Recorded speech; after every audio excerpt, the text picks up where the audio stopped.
سلااوڕێز بۆیەوە بینەرانی خۆشەویستی تەلەڤیزیۆنی کۆمەڵە بەرمەتی ئاڕۆیان یاوکارم لە خزمەتەوەی عزیزدایم بۆ پێشکەشکردنی گەشتی هەواڵەکانی سەر لە بەیانی ئەمڕۆی یەکشەممە سەرەتا سەردێڕی گرنگترین هەواڵەکان ناڕەزایەتی نانەواخانەکان لە هەرسین چالاکی گەنجانی شۆڕژگێڕ بۆ پشتیوانی لە وریشە مرادی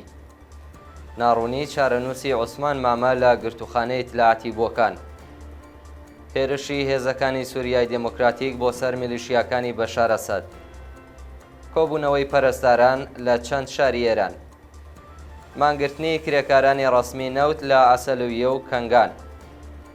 دەست لە کارکێشانەوەی کرێکارانی شاغڵ لە شرکەتی فریکۆی سیرجان کۆبوونەوەی ئێرانیانی ئازادیخوازی سوید دژ بە ئێعدام و ناڕەزایەتی ژنانی عێراق لە ئەسکەمکردنەوەی تەمەنی هاوسەرگیری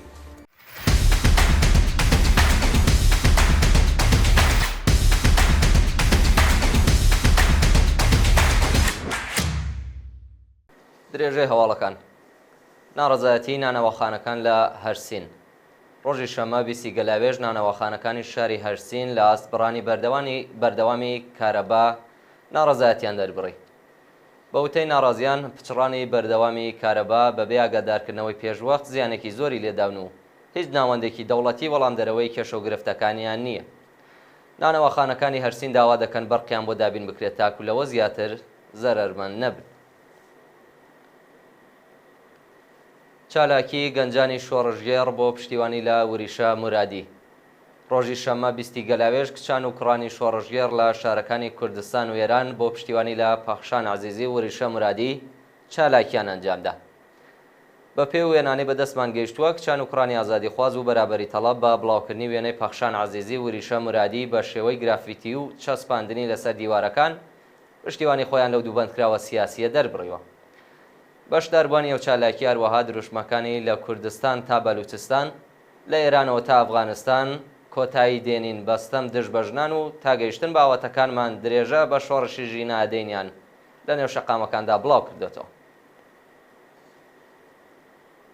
ناڕوونی چارەنووسی عوسمان مامە لە گرتوخانەکانی ئیتلاعاتی بۆکان عوسمان مامە شارۆمەندی خەڵکی بۆکان ماوەی 631 ڕۆژە لەلایەن هێزە ئەمنیەتیەکانی حکوومەتەوە دەست بەسەر کراوە و چارەنووسی بە ناڕوونی ماوەتەوە عوسمان مامەی تەمەن 55 ساڵ ڕۆژی 27 خەزەڵوەری 1401 تاوی لەلایەن هێزە ئەمنیەتیەکانەوە دەست بەسەر کرا ئێستا ماوەی 631 ڕۆژە چارەنووسی و شارۆمەندە نادیارە و بە دوواداچوونی بنەماڵەکەشی تا بە ئەمڕۆ هیچ ئاکامێکی نەبوو هێرشی هێزەکانی سووریای دموکراتیک بۆ سەر میلیشیاکانی بەشار ئەسەد ڕۆژی شەممە 20 گەلاوێژ هێزەکانی سووریای دموکراتیک لە وەڵامی هێرشی میلیشیاکانی سەر بە ڕژیمی سووریا هێرشیان کردە سەر بنکە و بارەگاکانیان و بەهۆیەوە چەند کەس کوژراون و بریندار بوون ڕۆژی هەینی میلیشیاکانی سەر بە بەشار ئەسەد هێرشێکی کوێرانەیان کردە سەر گوندەکانی دەوروبەری دێرەزور و لە ئەنجامی وێرشاندا 16 کەس کوژراون و بریندار بوون لە وەڵامدا ڕۆژەی شەممە هێزەکانی سووریای دموکراتیک هێرشی پێچەوانەیان کردە سەر چەکدارانی سەر بە کۆماری ئیسلامی و بەشار ئەسەد و فەرماندەیەکی ئەو هێزانەیان کوشت و چەند کەسی دیکەیان بریندار کرد کۆبوونەوەی پەرەسەران لە چەند شاری ئێران ڕۆژی شەممە 20 گەلاوێژ پەرەسەران لە شارەکانی زەنجان فەسا شیراز و تەورێز دژ بە دۆخی خراپی پیشەیی و مەعیشەتی کۆبوونەوە پەرستارانی شاری فەسا هاوڕێ لەگەڵ بنەماڵەکانیان لە بەردەم زانکۆی زانیاری پزیشکی کۆبوونەتەوە پەرستاران و کادری دەرمانی نەخۆشخانەکانی ئێران خوازیاری زیادکردنی ئاسیەقدەست تەزمینی ئەمنیەتی پیشەیی چوونە سەرەوەی تعرەفەی پەرستاری پێدانی زافەکاری پەرداختی داخوازیە دواخراوەکان کەمکردنەوەی ساعەتی کار دامەزراندنی هێزی کاری نوێ و ڕێگری لە کۆچکردنی کادری دەرمان بۆ دەرەوەی وڵات بوون مانگرتنی کرێکارانی ڕەسمی نەوت لە عەسەلویە و کەنگان ڕۆژی شەممە 20 گەلاوێژ کرێکارانی ڕەسمی نەوتی شاغڵ لە پرۆژەکانی عەسەلویە و کەنگان بۆ جارێکی دیکە لە نەڕەزایەتی بە جێبەجێنەکردنی داخوازیەکانیان دەستیان لە کار کێشاوەتەوە و مانیان گرتووە کرێکارانی ڕەسمی نەوت خوازیاری وەلانانی سەقفی ئەقدەست بەکردەوە دەراتنی مادەی دەی ئەرک و بەرپرسیارەتی پێرسۆنێلی نەوت وەلانانی ئاسەنگیەکانی بەردەم سەنەواتی خانە نشینی گەڕانەوەی ئەو بڕەپارەیە کە لە ساڵانی ڕابردوو وەکو باج لەسەر حەقدەستەکانیان کەم کراوە دابینکردنی ئیمکاناتی ڕفاهی وەلانانی جیاوازی و لەسەر کارلابرنی بەڕێوەبەرانی ناکارامە بوون. دەست لە کارکێشانەوەی کرێکارانی شاغڵا شرکەتی فیرکۆی سیرجان. کرێکارانی شاغڵا شرکەتی فیرکۆی سیرجان ڕۆژی شەمە 20 گەلاوێژ لە ناڕەزایەتی بە نەدانی داخوازیەکانیان دەستیان لە کار کێشایەوە و مانیان گرت. بە پێزانیاریەکان کرێکارانی شاغڵا شرکەتی فیرکۆی سیرجان لە ئاست نەدانی 3 مانگ حەقدەست ناڕازین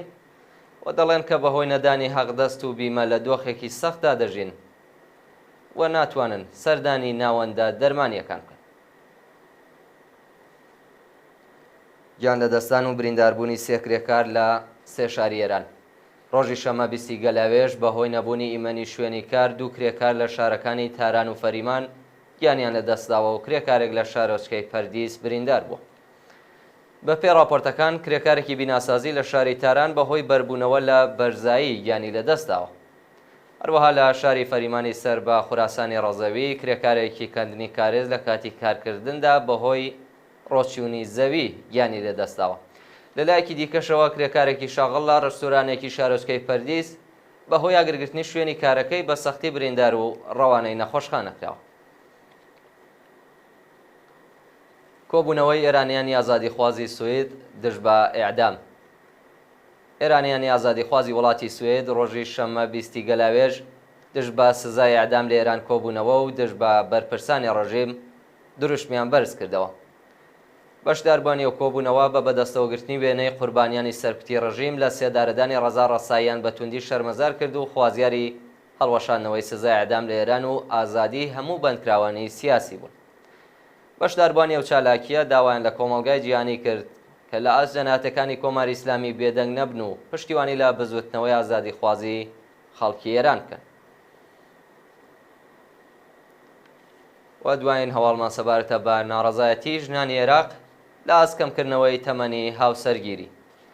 سەرەتای مانگی ئاگۆستی 2024 هەتاوی زاینی بە داوای لێبردنەوە گەڵاڵەی کەمکردنەوەی تەمەنی هاوسەرگیری کچان ڕادەستی پارلەمانی عێراق کراو ئەگەری پەسەندکردنی ویلایەحەیە بووە هۆی ناڕەزایەتی ژنانی وڵاتە. بە پێی ویلایەحەیە هاوسەرگیری کچانی تەمەن 9 ساڵ لە عێراق یاسایی دەبێت بەبێ ئەوەی ژیانی کچان و ژنانی وڵاتە لە بەرچاو بگیرێت و کاریگەریەکانی ئەو بڕیارە لەسەر کۆمەڵگا تاو توێ بکرێت.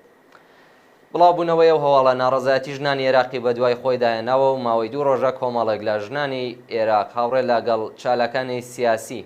لە مەیدانی تەحریر کۆبنەوە و داوای هەڵوەشاندنەوەی ئەو گەڵاڵەیە دەکەن. بەڵێ بینەرانی خۆشەویست گەشتی هەواڵەکانی ئەمڕۆتان پێشکەش کرا. هەرشاد و کامەران.